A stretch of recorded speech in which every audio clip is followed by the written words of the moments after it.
Dear student, आज हम class 11 के मैथ्स का नेक्स्ट टॉपिक वेन डायग्राम पढ़ने जा रहा हूँ। वेन डायग्राम, ठीक। वेन डायग्राम क्या होते हैं वो देख लीजिए। पहले इसका डिफिनेशन लिख देते हैं, इसके बाद आपको समझा देते हैं। वेन डायग्राम हमारा एक डायग्राम होते हैं जिसमें हम यूनिवर्सल सेट को रेक्टेंगुलर शेप में दिखाते हैं और उसके सबसेट को कर्व्ड सर्कल, यूजुअली सर्कल में हम उसको दिखाते हैं। आप ये मान लो एक आपके पास यूनिवर्सल सेट है, ठीक।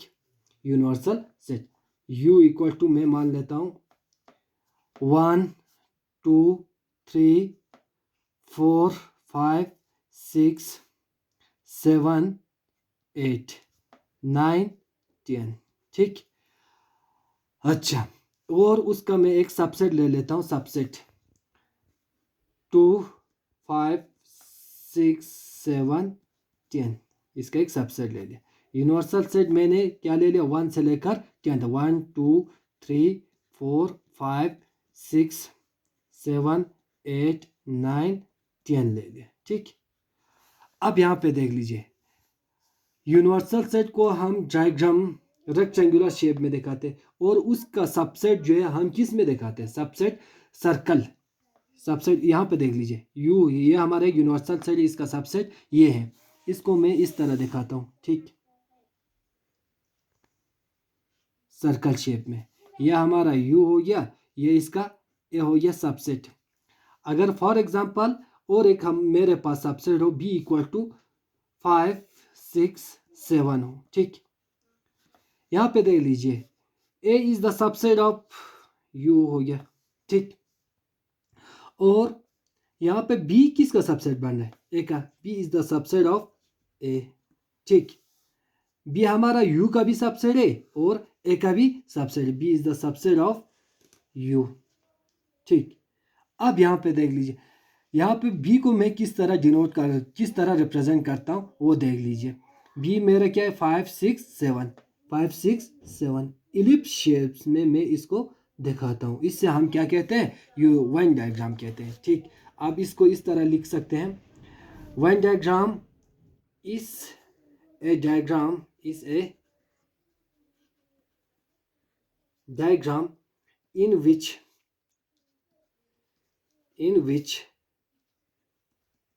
universal set is represented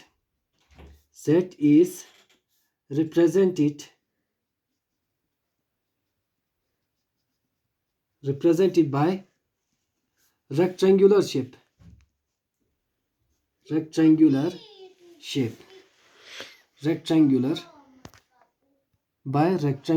shape लिखो, या आप बाय रेक्टेंगल भी लिख सकते, by rectangle, and it is subset is represented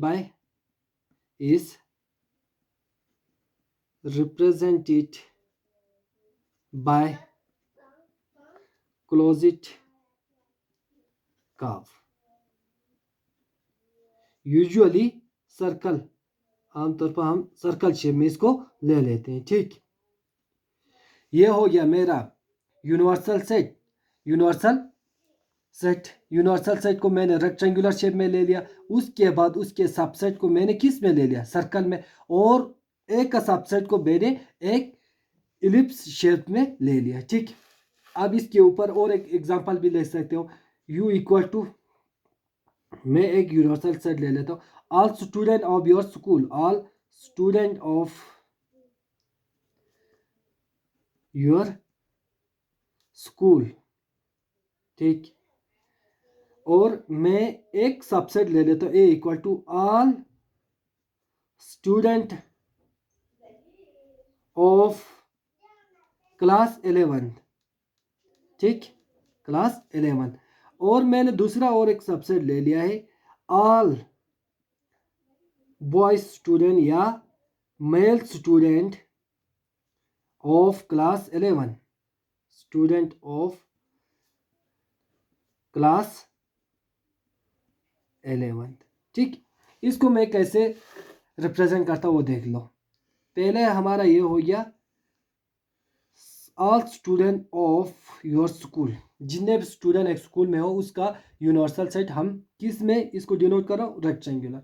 अब इसके बाद कह रहे ऑल स्टूडेंट ऑफ क्लास 11, हम सारे क्लास के सारे स्टूडेंट का तो नाम नहीं ले सकते, इसीलिए मैंने इसका एक सबसेट ले लिया सर्कुलर शेप में ये। और उसके बाद कह रहा हूँ ऑल बॉयज या male student of class 11, class 11 का मेल स्टूडेंट, क्लास 11 में हमारे गर्ल्स भी होंगे बॉयज़ भी होंगे। अब मैं कह रहा हूँ इसका सबसेट बॉयज स्टूडेंट, बॉयज़ को आप इस तरह ले सकते हो। ये मेरा ए हो गया, ये मेरा बी हो गया, ये हो गया हमारा वेन डायग्राम। ठीक, अब इसके बाद हमें ऑपरेशन ऑन वेन डायग्राम करना है, ऑपरेशन ऑन वेन डायग्राम। ठीक, ऑपरेशन ऑन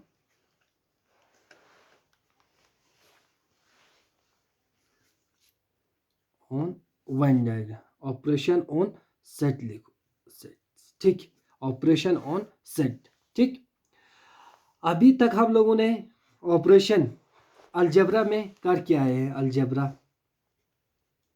हम लोगों ने प्लस माइनस इनटू डिवाइड ये ऑपरेशन हम लोगों ने लगाए थे। ठीक, अब यहाँ पे देख लीजिए, हम किसी इनमें से कोई भी ऑपरेशन आप ले लेते हो। फॉर एग्जांपल मैं 5 प्लस ले लिया 2, कितने आते हैं 7।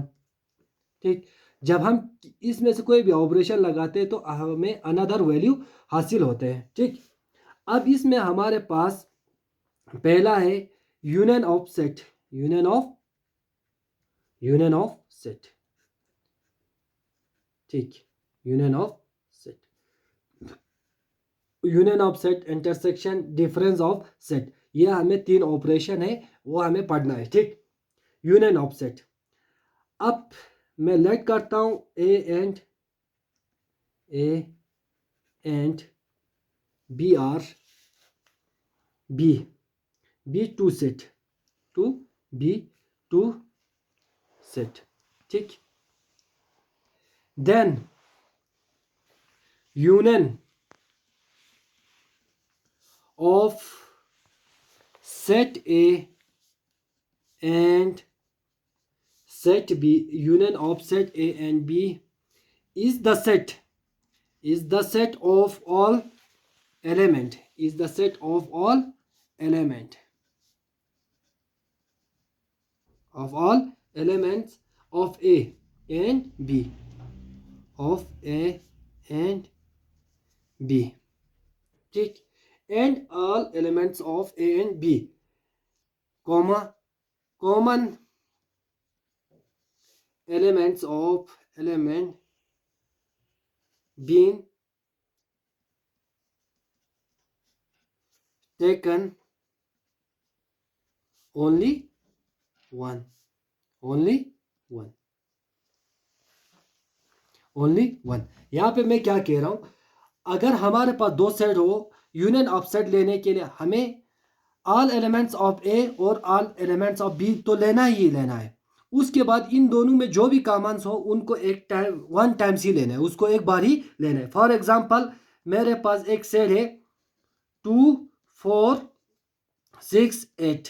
ठीक, दूसरा सेट है मेरे पास 6 8 10, फॉर एग्जांपल 12।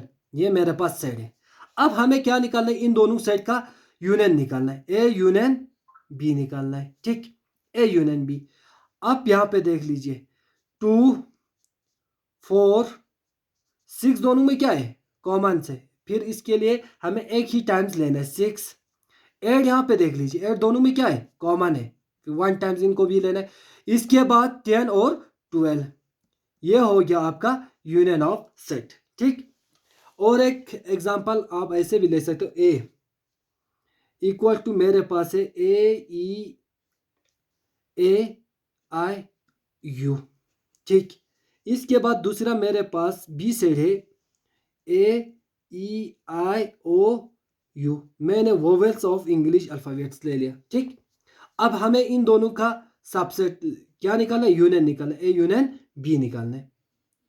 ठीक, अब यहाँ पे देख लीजिए, दोनों में ए कॉमन है, ए, इसके बाद ई, यहाँ पे ई है तो ई ले लिया, इसके बाद आई, यहाँ पे दोनों में कॉमन है, ई आई ओ यू।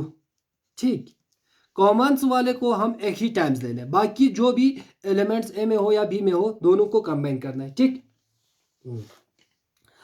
अब इसका इंटरप्रिटेशन हमें क्या आता है वो लिखिए, इंटरप्रेट, हम इससे क्या हासिल कर सकते हैं। ठीक, अब यहां पे देख लीजिए, हम लोगों ने एक्स दो सेट ले लिए थे, दोनों का यूनियन निकाला तो या तो ए का एलिमेंट्स होता है या बी का, या दोनों का कॉमन एलिमेंट्स हमें हासिल होता है इन दोनों का यूनियन लेने से। अब इसको ऐसे लिख सकते हो, it consist of element that belongs either A or B or both, या तो ए का होगा या तो बी का होगा या तो दोनों ही होगा। अब इसको मैथमेटिकली हमें किस तरह रिप्रेजेंट करना है वो देख लीजिए। Mathematically A union B equal to X such that X belongs to A or X belongs to B. X या ए का एलिमेंट होगा या बी का एलिमेंट होगा। ठीक, ये हो गया आपका mathematical.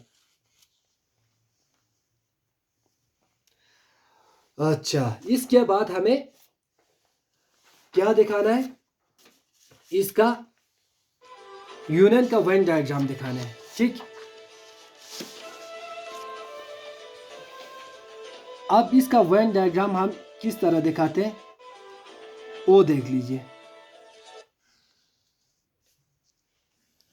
Venn diagrams, for example मेरे पास एक यूनिवर्सल सेट है यू, ये एक सब सेट है, और बी मेरे पास दूसरा सब सेट है। ठीक, ये हो गया। हमें ए यूनियन बी दिखाने के लिए क्या होते थे, दोनों में जितने भी कॉमन्स जितने भी एलिमेंट्स आते थे उन सब को हम लेते थे। इसका मतलब डायग्राम आपका ऐसा कुछ बनेगा, ऐसा बनेगा जिसमें सारे एलिमेंट्स, दोनों का सारे एलिमेंट्स होगा। इसको हम ए यूनियन बी इस तरह लिखते हैं। ठीक, अब इसके बाद इनका properties on operation of set and operation of set. ठीक, अब पहला प्रॉपर्टी हमारा है A union B equal to B union A. ठीक, इससे हम क्या कहते हैं, कौन सा प्रॉपर्टी है हमारा, हम लोगों ने प्रीवियस क्लासों में पढ़े हुए, इससे हम क्या कहते हैं, कम्यूटेटिव प्रॉपर्टी। ठीक, कम्यूटेटिव प्रॉपर्टी, कम्यूटेटिव लॉ का हो या प्रॉपर्टी का हो, आपका मर्जी है। ठीक, A union B union C equal to A union B union C. मेरे पास दूसरा एक और प्रॉपर्टी है जिसमें मैं ए और बी को कंबाइन, पहले ए और बी को कंबाइन किया, इसके बाद सी के साथ यूनियन लगा दिया। यहाँ पे बी और सी के साथ पहले यूनियन लगा दिया, इसके बाद ए के साथ। इसको हम क्या कहते हैं, एसोसिएटिव प्रॉपर्टी, एसोसिएटिव प्रॉपर्टी। ठीक, ये हो गया आपका दूसरा प्रॉपर्टी। तीसरा प्रॉपर्टी है हमारा ए यूनियन 5 इक्वल टू ए। इसे हम कौन सा प्रॉपर्टी कहते हैं, ए यूनियन इम्प्यूटी। अगर 5 का मतलब तो इम्प्यूटी है, इम्प्यूटी अगर हम किसी के साथ ए का यूनियन लगा देते हैं, कोई जीरो जिसमें कुछ एलिमेंट्स ना हो, उससे हम क्या कहते हैं, आइडेंटिटी लॉ। क्या कहते हैं, आइडेंटिटी लॉ।